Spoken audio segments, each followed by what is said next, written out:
एक लड़का कहीं पर जा रहा था घूमने के लिए, लेकिन अचानक से एक लड़की उसके कार के सामने आ जाती है। उस लड़के का एक्सीडेंट हो जाता है, जो कि लड़का बहुत ही ज़्यादा पूजा पाठ किया करता है। मतलब एक तरह से समझो, इस दुनिया से मोह माया से ग्रस्त होकर एक साधु बनना चाहता है।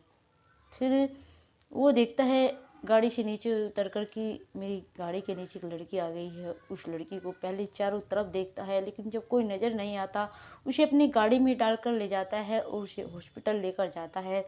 हॉस्पिटल में उसको एडमिट कराता है, लेकिन जो उसके पैर में चोट लगी थी उसके प्लास्टर कर देते हैं डॉक्टर साहब। फिर उसको रिसीव कर देते हैं। वो अपने घर पर लेकर आता है उस लड़की को।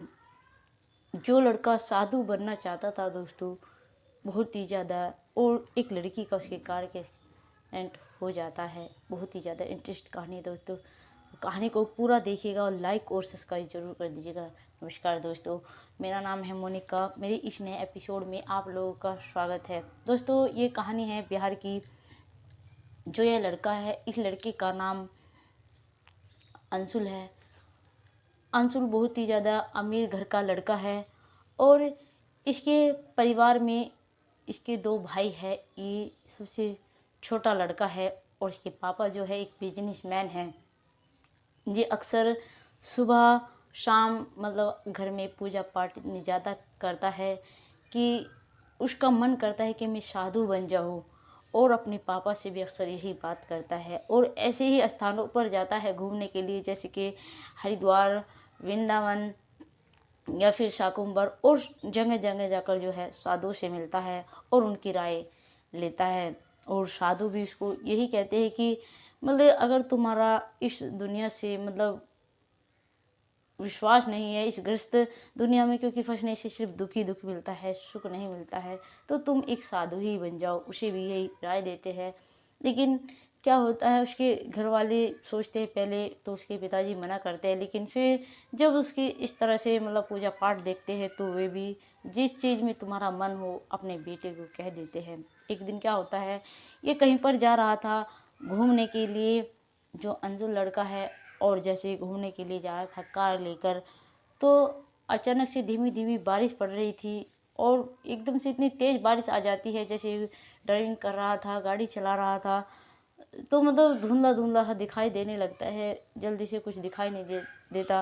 लेकिन एक सामने से एक लड़की आ रही थी, उसे अचानक से दिखा नहीं, जैसे मोड़ था, वो गाड़ी मोड़ता है तो वो लड़की थी जैसे मोड़ी थी, वो भी उसका एक्सीडेंट हो जाता है। उसके सर पर थोड़ी सी घास थी। फिर वो नीचे उतर कर देखता है तो क्या देखता है कि एक पहिया है गाड़ी का, एक लड़की के पैर, एक पैर पे उतर चुका है और एक पैर जो है बचा हुआ है। फिर उस लड़की को चारों तरफ देखता है तो मतलब बारिश पड़ रही थी तो उसे कोई नज़र नहीं आता। फिर उस लड़की को अपनी गाड़ी में बिठा लेता है, गाड़ी में बिठाकर उसे हॉस्पिटल लेकर जाता है। हॉस्पिटल में उसके डॉक्टर से इलाज कराता है। डॉक्टर साहब कहते हैं कि इसका पैर में जो है प्लास्टर होगा, इसका पैर टूट चुका है पूरी तरह से। तो उसके डॉक्टर साहब उसके प्लास्टर कर देते हैं। उसको फिर उससे पूछने की कोशिश करता है कि तुम्हारा घर कहाँ है या फिर तुम्हारे पापा का नाम क्या है। वो कुछ बोल नहीं पाती क्योंकि वो गूंगी होती है। फिर उसको अपने घर पर लेकर आ जाता है, लेकिन जैसे उसके माँ बाप देखते हैं तो उसके माता पिता पूछते हैं कि ये लड़की कौन है। तो लड़की तो बहुत ज़्यादा खूबसूरत थी, बहुत अच्छी थी, लेकिन वो अपने माता पिता को बात बताता है कि ऐसे ऐसी लड़की आ गई, लेकिन ये कुछ बोल भी नहीं रही, इसे मतलब कुछ बता नहीं रही है, इसलिए इसका पैर ठीक हो जाने दो। मतलब उसको वहाँ पर उसके घर पर, अंशुल के घर पर उसे एक हफ्ता हो चुका होता है। फिर वो लड़का बाहर निकलता है। उस लड़की जहाँ पर उसका एक्सीडेंट हुआ था वहाँ पर पता करने की कोशिश करता है, क्योंकि उस लड़की की भी ढूंढ पड़ रही थी कि एक लड़की ऐसे ऐसे है जो मतलब बोलती नहीं है, जंगल गई थी घास लेने के लिए, लेकिन अब उसका पता नहीं चल रहा। फिर वहाँ पर जाकर देखते हैं तो सब लोग जो है वहाँ पर जिक्र कर रहे थे कि एक लड़की, अगर कोई भी लड़की है दोस्तों 2-4 दिन या फिर एक ही रात क्यों ना गायब हो जाती है या फिर किसी कारणवश कहीं पर रुकना पड़ जाता है, तो लोग बाग से गलत ही इंजाम ठहराते हैं।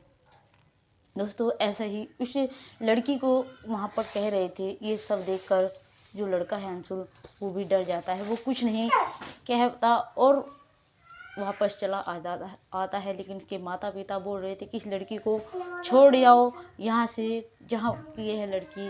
तो लड़का कहता है ठीक है पापा, आज मैं छोड़ आऊँगा। ये बात सुनकर उसके पापा खुश हो जाते हैं। लेकिन वो अपने दोस्त के पास जाता है और कहता है एक होटल बुक कराओ जो कि 2 रूम का हो, वहाँ पर इस लड़की को रखूँगा, क्योंकि मेरे वजह से ही लड़की बदनाम हुई है, जो कि सब लोग इस लड़की को इतना बुरा भला कह रहे हैं। जब ये बात सुनता है उसका दोस्त पहले तो उसे समझाता है, लेकिन उसके पास कुछ चारा भी नहीं बचाता कहीं उस लड़की को छोड़ कर आने का।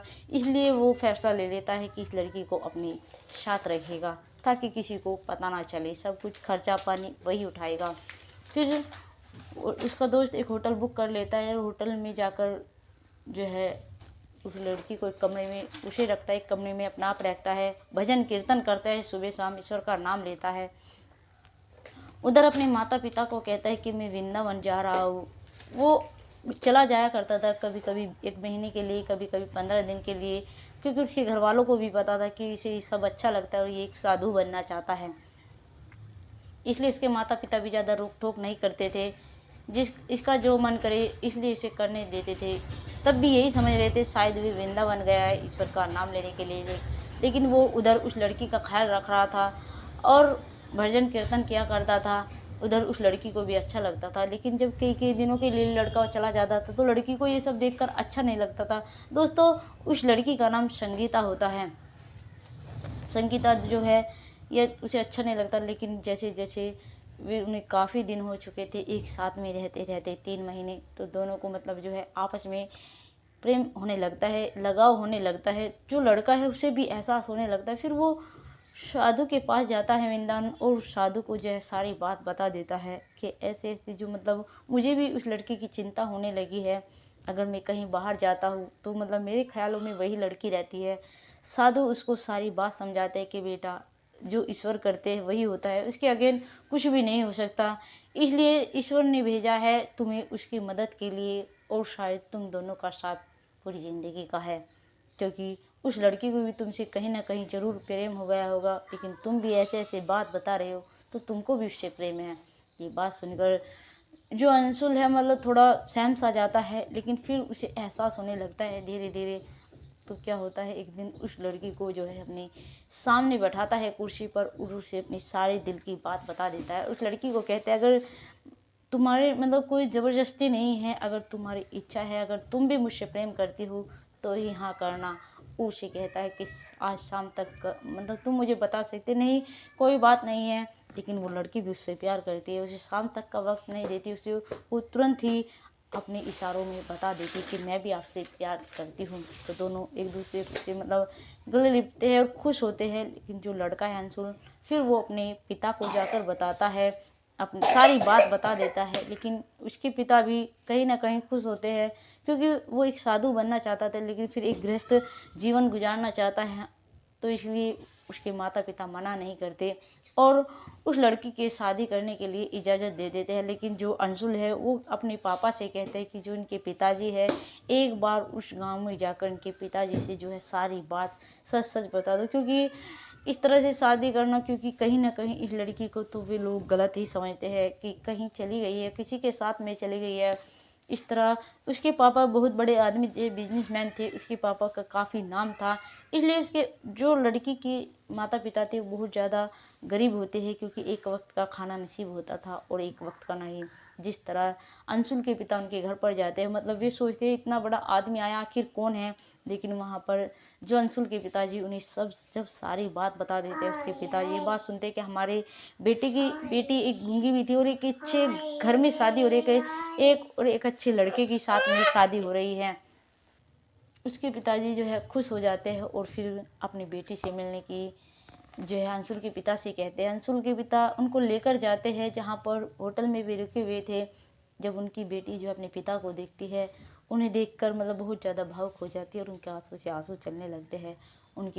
उसके जो पिताजी होते हैं अपनी बेटी को कहते कि बेटा हमें माफ़ कर दो, लोगों के बहकावे में आके न जाने हमारे मन में भी कैसे गंदे गंदे विचार आ रहे थे, लेकिन अच्छा हुआ जिससे ईश्वर का कि तुम्हें एक अच्छा जीवन साथी मिल रहा है और एक अच्छा घर परिवार मिल रहा है जो कि तुम्हें एक्सेप्ट भी कर रहे हैं। ये सब सुनकर उनकी बेटी भी जो है खुश हो जाती है, उधर अंशुल भी खुश हो जाता है और अच्छे से बड़े ही धूमधाम से दोनों की जो है शादी कराते हैं। दोस्तों उनके अब एक बेटा भी है। अगर आपको आगे की कहानी जाननी है तो प्लीज़ कमेंट में ज़रूर बताइएगा और चैनल को लाइक और सब्सक्राइब जरूर कर दीजिए, क्योंकि दोस्तों मेरे चैनल पे नहीं तो लाइक बढ़ रहे हैं, नहीं सब्सक्राइब बढ़ रहे हैं और मेरा मन भी नहीं कर रहा है कि मैं अब आगे वीडियो बनाऊं। अगर आप मुझे इस तरह वीडियो बनाते हुए देखना चाहते हैं दोस्तों, मैं एक अच्छी कहानी आपके सामने लेकर आऊँ जो सत्य घटना है, तो प्लीज़ मेरे चैनल को लाइक और सब्सक्राइब और कमेंट में ज़रूर बताइएगा। नमस्कार दोस्तों, जय हिंद, जय भारत।